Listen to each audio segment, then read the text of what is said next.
BBC Radio Manchester, Jackie Wilson. I get the sweetest feeling on Saturday morning's breakfast show. Last week, I was going to say yesterday, last week on this very show. Let me just call him the Nostradamus, if I can, of movies. Van Connor joined me last week on this very show, and he said to me, do you know what? That movie Parasite is going to do flipping well at them their Oscars.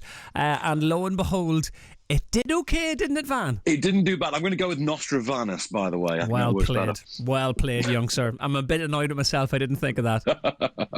It's stunned the movie world, hasn't it? It really has. It took 4 of the big ones. It took Best Screenplay, it took Best International, it took Best Director, of course, took Best Picture, which makes me feel really happy because for 7 years now, I've been telling anyone who will listen to watch the movie Snowpiercer, which was not his last film, it was the one before, and it's an absolute belter of a film. So Snowpiercer and Parasite, that's your movie viewing for the weekend if anybody wants to get on that. Right, Van, let's have a look at what's out this weekend.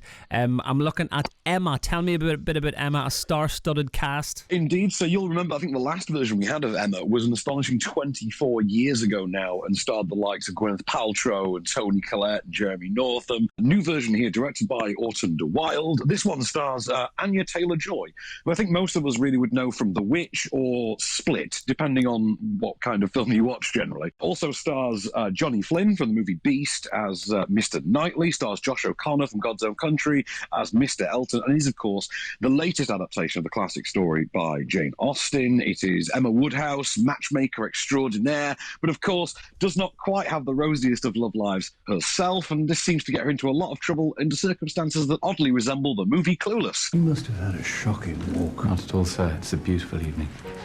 You must have found it very damp and dirty. Dirty, sir? Look at my shoes. Not a speck on them. How do you do? I came to wish you joy. Joy?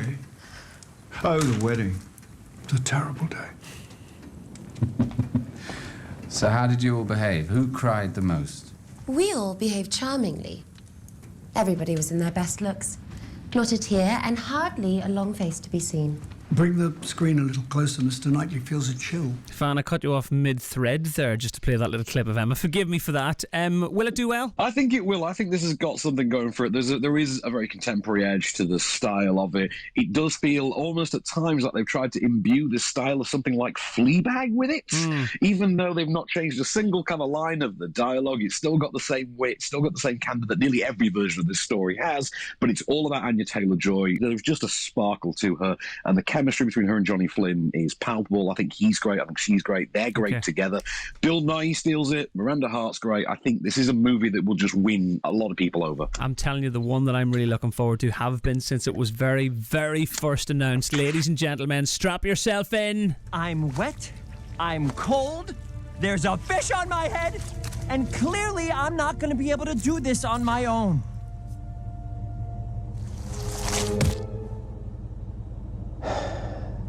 All right, get in the truck. Really? You're gonna help me?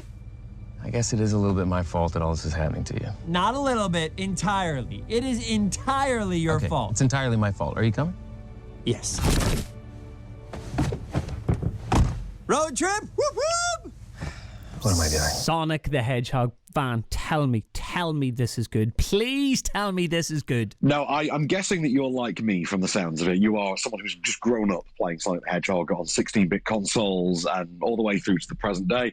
I'll be honest with you, I had a good time with it. Not the best of times. I think it's, well, if you have kids in your life, take them to see it. They'll have a great time. You'll have a pretty good time. You won't think it's the greatest of these movies. As far as video game movies go, Rampage and Tomb Raider still have it. But this is on the upper half of the echelon. Ben Schwartz is very fun and likeable as Sonic. There's a sort of a halfway between the Flash and Tasmanian Devil kind of a vibe to him. He's got good rapport with James Marsden. Jim Carrey obviously is the show stealer as Robotnik. Is he good? Is he good? Is he good? Is he good? Tell me he's brilliant. Full 90s maniac mode. Best way to describe him. Yes. That makes it for me. I don't know, very, very quickly, we don't have time to play the clip, but tell me a little bit about Public. The Public, new movie written and directed by, and you'll have forgotten this name, Emilio Estevez, as the manager of a public library who allows a lot of his homeless friends who frequent the library to stay there overnight during a particularly nasty storm, a winter storm, and it's misconstrued as a hostage situation. He finds himself the unlikely face of this emerging movement, that has to do with contemporary homelessness in America America. And there's an all-star cast that includes like Christian Slater, Michael K. Williams, Alec Baldwin, Jenna Malone, Taylor Schilling. Really gripping movie, really good. It sort of soft pedals itself at times, and then there are other times it's a bit too corny and you wish it would go a little nastier. But it's just nice to see Emilio Estevez, front and center again. And it's a decent little movie in its own right. It's the kind of thing that if you saw it on Sky Cinema, for instance, you would think that was a pretty good one. That was good use of 100 minutes. Yeah, I liked it. I think people should see it. Word on the street, he's coming back in his role for the Mighty Ducks as well. Is that right? Did I hear that this week? Hell yes, he is. And I could not be happier in the week that we get Rick Moranis back on Honey, I Shrunk the Kids as well. Rick Moranis is back. We're talking Sonic the Hedgehog, and Emilio Estevez is back in the Mighty Ducks. It's the 90s revisited with Van Connor, the two Connors. And this Connor very much wishing you well. Thank you, Van. Till the next time, sir. Good to talk to you. Van Connor, he's available. He has a podcast as well. He will look after all your movieing needs.